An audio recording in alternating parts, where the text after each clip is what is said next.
The security environment of Northern Europe has undergone a profound transformation in the last decade.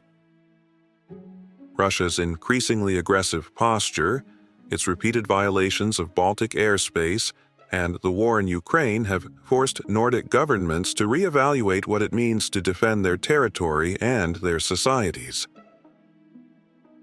Joining NATO, Finland, and Sweden became part of a collective defense structure.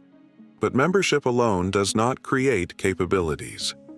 It requires equipment, logistics, and a common doctrine. In this context, one armored vehicle has emerged as a quiet but decisive cornerstone of Nordic land power: the Patria family of armored personnel carriers and infantry fighting vehicles. From its origins as a domestic Finnish design in the Cold War to today's multinational procurement programs, Patria has become the de facto common language of mechanized forces in Northern Europe.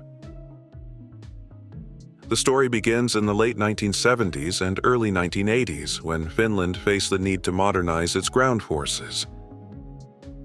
Situated next to the Soviet Union, Finland could not rely on NATO or outside guarantees. Its army required mobility, survivability, and an ability to operate in forests, marshes, and winter terrain.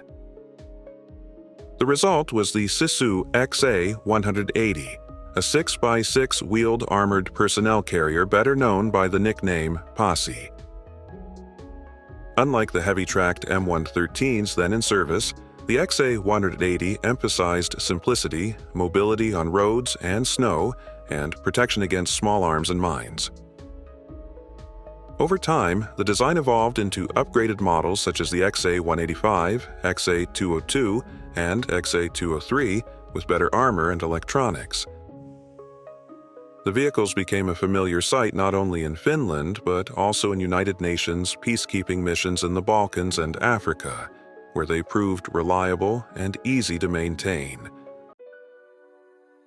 The real breakthrough, however, came with the Patria AMV, armored modular vehicle, launched in the early 2000s. This was an 8x8 platform that embraced modularity in the fullest sense. Its basic chassis could be configured as an infantry carrier, command post, ambulance, mortar carrier, or even as a base for a 120mm gun turret. The philosophy behind the AMV was threefold: survivability through modern armor and mine protection, adaptability through modular design, and suitability for extreme climates from desert to subarctic. The AMV proved itself in Afghanistan under Polish and Croatian contingents, absorbing mine blasts that would have destroyed older vehicles.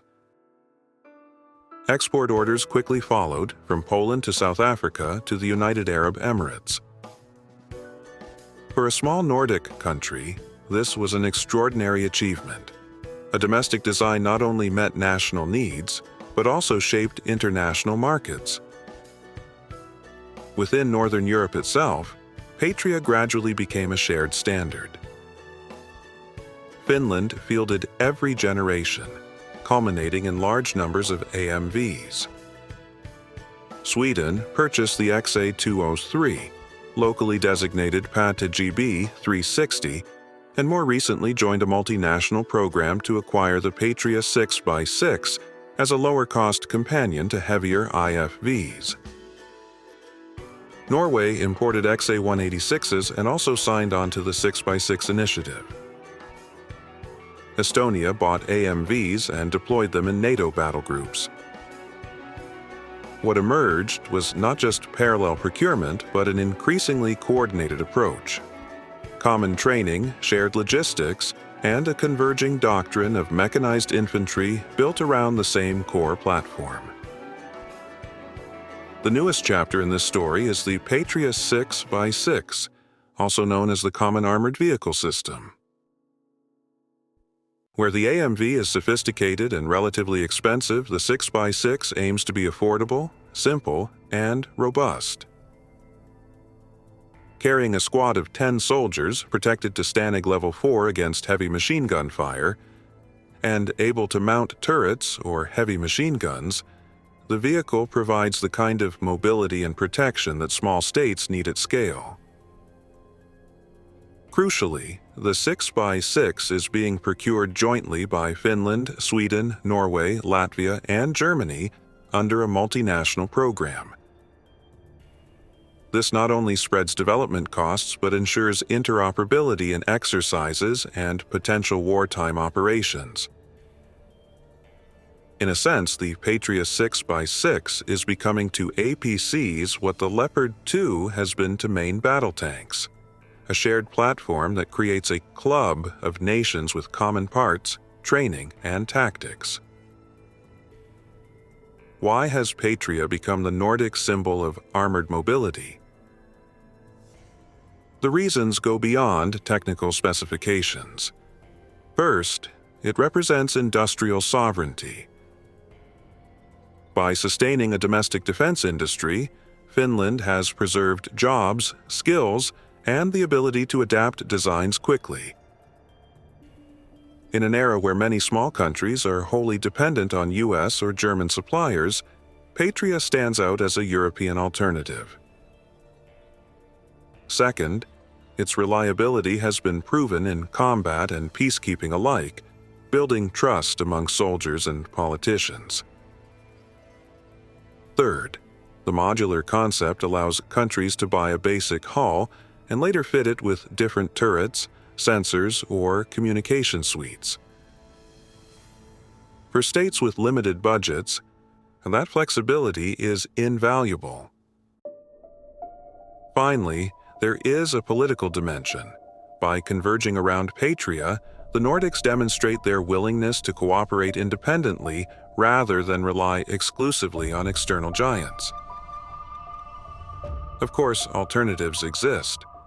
Denmark, for instance, went its own way by purchasing the Piranha V from General Dynamics European Land Systems. The Piranha V is highly capable, offering strong protection and modern electronics, but it is costly and ties procurement to an American-Swiss supply chain.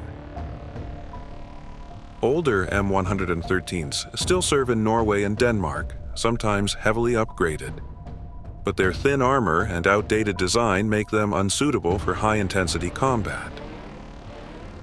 Germany and the Netherlands field the Boxer, an excellent 8x8 with exceptional protection, but at a price point too high for widespread Nordic adoption. Compared to these options, Patria represents a middle path: good enough protection, reasonable cost, and compatibility with NATO standards. The strategic implications are significant. By adopting Patria platforms, Nordic armies increase their ability to field coherent brigades that can deploy together in the Baltic or the High North. Shared maintenance depots and spare parts stocks reduce logistical friction. When NATO conducts exercises like Nordic Response or Arctic Light, units from Finland, Sweden, and Norway can integrate more easily if their armored mobility is based on the same chassis. At the same time, Patria's export success outside the region strengthens Europe's defense industrial base, reducing dependence on US designs. This matters not only for cost, but also for strategic autonomy. In a crisis, a European supply chain may be more politically reliable than transatlantic shipments vulnerable to bottlenecks. Looking forward, Patria raises a larger question. Could it become the standard European APC in the same way the Leopard 2 became the standard European tank? The signs point to a possible yes. The 6x6 Cavs program has already attracted multiple buyers. The AMV XP, an improved variant, offers even more protection and payload for countries willing to pay. As NATO shifts from expeditionary warfare to territorial defense against Russia, the demand for affordable mobile protected carriers will only grow. At the same time, threats such as drones, loitering munitions, and precision artillery mean that no APC is truly safe on the battlefield. Survivability will depend not only on armor but also on tactics, electronic warfare, and integration with air defense. In this sense, Patria is part of a larger ecosystem rather than a silver bullet. In conclusion, the Patria family of armored vehicles is more than a piece of hardware. It is a symbol of how small states can shape their destiny through industrial policy, how regional cooperation can translate into concrete military advantages, and how NATO's northern flank is being knitted together one vehicle at a time. From the forests of Finland to the icy expanses of Norway, Patria has become the workhorse that carries the infantry of Northern Europe. The question for the coming decade is whether it will remain a regional solution or evolve into the broader European standard.